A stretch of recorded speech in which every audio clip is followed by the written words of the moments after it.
Oh, that's a bad question. I'm really not sure.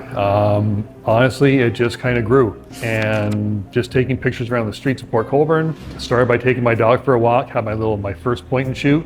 It's easy once you get used to it. It's just a matter of knowing your exposures and your ISO, your f-stop, all that. It's really quite easy. Hi, I'm Laat. I'm a photographer out of the Niagara region. I would YouTube and Google every single night. That's all I would do, and trying to mess around with the settings because I was never really happy just getting your cookie cutter snapshots, right? I wanted to get some kind of an effect to it. I've been told repeatedly, I've got the eye, I've got the eye. I didn't have the eye. I'm confident I never had it. It was just something that I learned over the course of so many years, right? Teaching yourself. You just pick it up, and a lot of people don't realize that it's a gift. I never thought of it as that. I don't know, to say that it's the photographer seems so egotistical. Always creative growing up? No, I wasn't. I was always hands-on, working on bikes, working on cars. That's what I wanted to do. I wanted to be a mechanic when I was a kid. I wanted to be a race car mechanic, build race engines and all that. Yeah. And I never saw myself as being a creative type at all. Yep, during high school, I was working on cars. We towed my car to, Crosley. Yeah, it's satisfying. It's nice to know that I can do it. When the time comes that I am capable of doing that hands-on mechanical work. Yeah, I wish I'd gotten into photography in high school, but again, I was always in the mechanics. I was always doing the hands-on stuff, and back then, photography club, that was just for the nerds. Yeah. You're not gonna be one of those. Forget it. Photo club, yeah, right, whatever. So it's such a cool thing nowadays. It is, yeah, it is. Yeah. The thing now is if you're a mechanics, there's a need for a mechanic all the time. You're always going to have mechanics, or hands-on tradespeople. Whereas photography, it's so much more. You have to find a niche, and good luck with a steady income from it, right? How would you describe your niche? My niche as a photographer, I focus mainly on the Niagara region and a lot of night photography. The colors stand out so much more. Taking a picture of a gray bridge or a building during the daytime is just flat and ugly, and there's nothing there. But once the LED lights come into effect, or any street lights or car trails or stars or anything like that, everything just is so much more vibrant.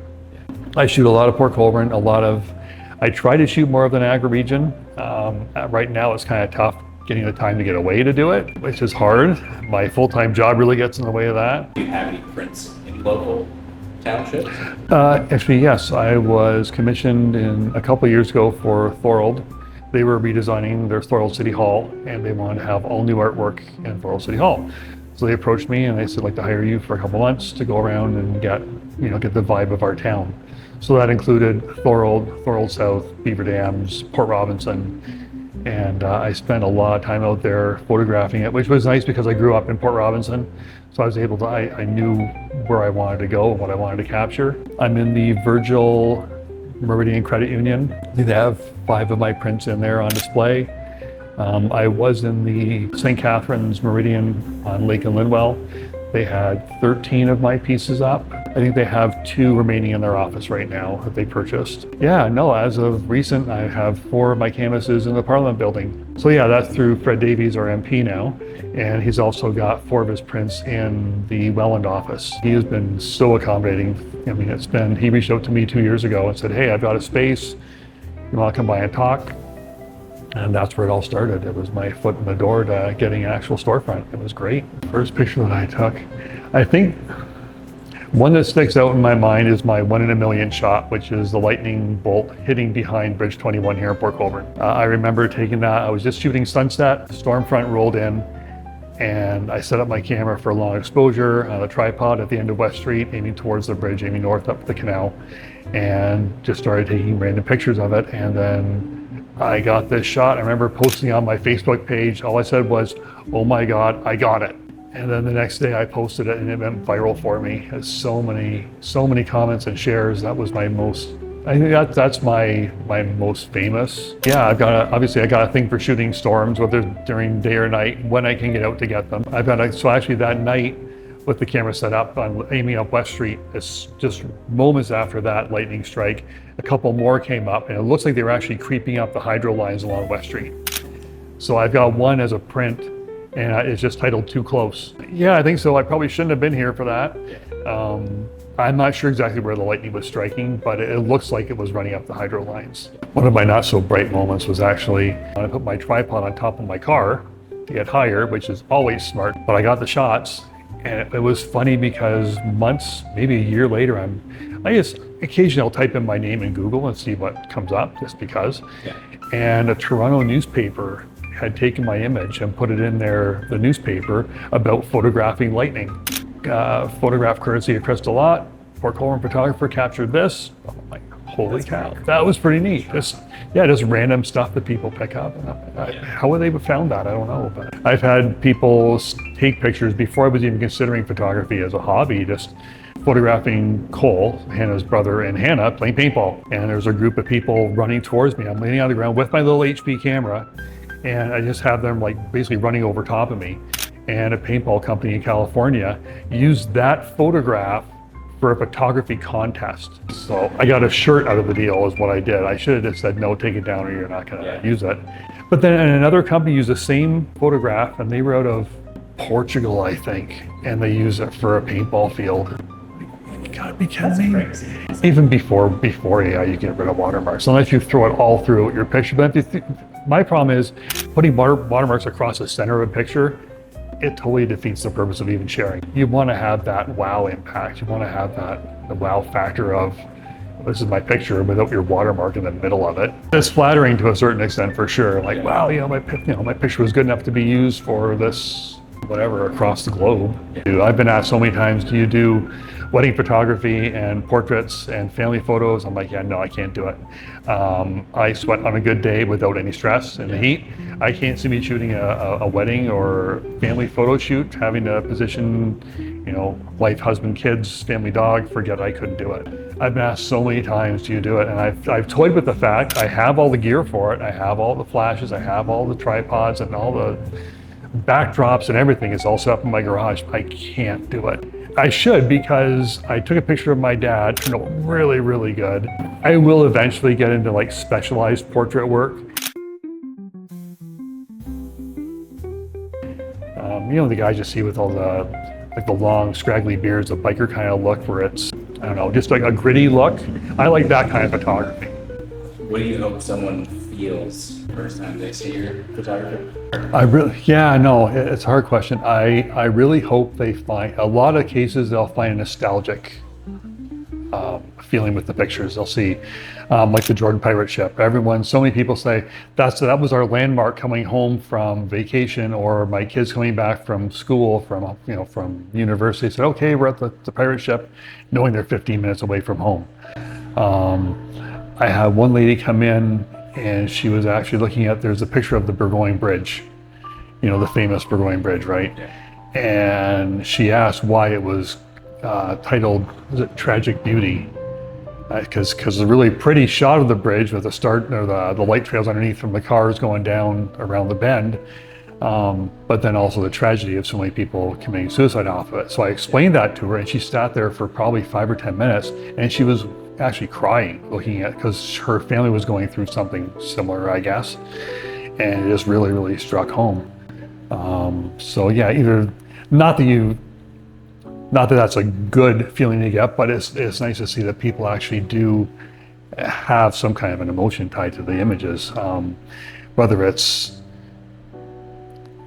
people coming into Port Colborne, I remember going down so-and-so street, and I remember that house or that building, or going across a bridge or hanging out at a certain, on the beach.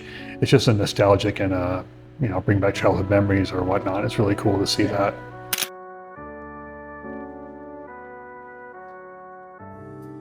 So Greg and Rosemary from the canal side said, I remember, because I had mentioned to Rosemary before, I said, if you ever have an opportunity, if you know of anybody on West Street, please let me know. I'd like to, eventually try to get on West Street. I got a message, and I forget exactly what the message said, but I knew in my gut there was an opening here. And sure enough, she says, hey, we have an idea for the wine tasting room and your art. That'd be perfect. So. Yeah, super exciting to get that going. Yeah. Oh, it's been incredible. Yeah. But yeah, it's very exciting. It's going to get, once we get the wine tasting set up in here, it's going to be super, really cool. Change the atmosphere again. I sold a lot of pieces, a lot of just photographs to everybody, and so many people still come up and say, "Oh yeah, I bought a piece from Gail Todd in the corner store there so many years ago." My God, that was 2015 and 16. Yeah. That's like almost 10 years ago. But from there to then, there was a coffee shop at the end of West Street. I was in there. I had the whole coffee shop was all of my work. The Breakwall Brewery on Clarence, they took me in when they were opening. They said, "Hey, we got an opportunity for you here. How would you like to have the whole restaurant, all your work?" I mean, are you kidding? The Breakwall's still there. My work, I still have, I think I've got a half a dozen pieces in there. And my dad's got a piece in there as well. He's got a picture of the storm over the Breakwall. And the canal side too, right next door. Yeah, the canal sides, they've had my work in there for, it's gotta be better part of 10 years now. They've always had something of mine in there. What's the biggest challenge you think you've faced as an artist? Biggest challenge is writer's block for a photographer. Yeah, it's just hitting that dead end where, what do we do now? Trying to find a different view on something, trying to go out and find a different location, you know, around Niagara. You have to force yourself to go out. Force yourself to go out at 4 o'clock in the morning, or, you know, late at night when you really want to go to bed. For instance, when we were shooting the Auroras last year, and we were out till I think 2 or 3 o'clock in the morning, and I had to go to work for 7 o'clock in the morning the next day. And it's like, I don't want to be out here, but you know, if you don't, you're just missing out that opportunity to showcase something that most people don't get to see. That's a tough question. I don't know where it could go from here. That's the thing. I'd like to be able to do more traveling and get more of Canada per se, not just Port Colborne. Even just traveling outside of Niagara towards Toronto and, you know, surrounding area would be really nice. We used to go up north quite a bit. I don't go out anymore because I simply can't afford to get away, can't afford the time away. We're going camping next month. That'll be fun. Fall colors and northern lights, maybe, we hope, and the Milky Way. Just going up to Algonquin Park. It's a lot of fun. Just me and Nikki go out. It was great. Yeah, we're both photographers, two totally different photographers. So it's great that we have that in common. Yeah, I know family's been a great support for me. Everyone's behind me. Of course, my dad's my #1 fan. He shares everything I put on Facebook. He's my proofreader. Hey, you got this word wrong here on Facebook. You should change that. I'll get a message at 3 o'clock in the morning when he's up and going through my. Yeah, but everyone's been very, very supportive of it. It's again, no one really saw me as going this route.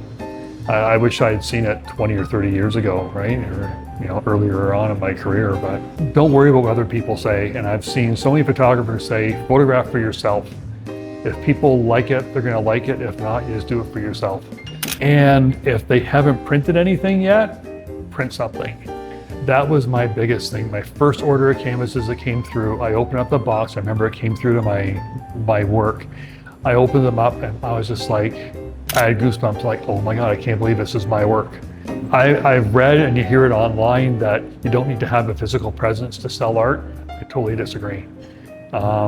Because people come in and they see the large format canvases, you know, 60 inches by 40 inches, that's a big piece of artwork. You don't get the same impact looking at it on a cell phone or a computer screen, even on a TV screen. You need to have that physical.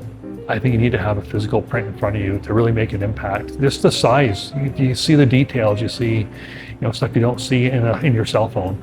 The gallery is located at 234 West Street in Port Colborne, right beside the Canal Side Restaurant and Candy Safari. Social media, I'm on Facebook, Instagram, I have a website, crystallot.com, and I'm on TikTok, which I don't use very much yet.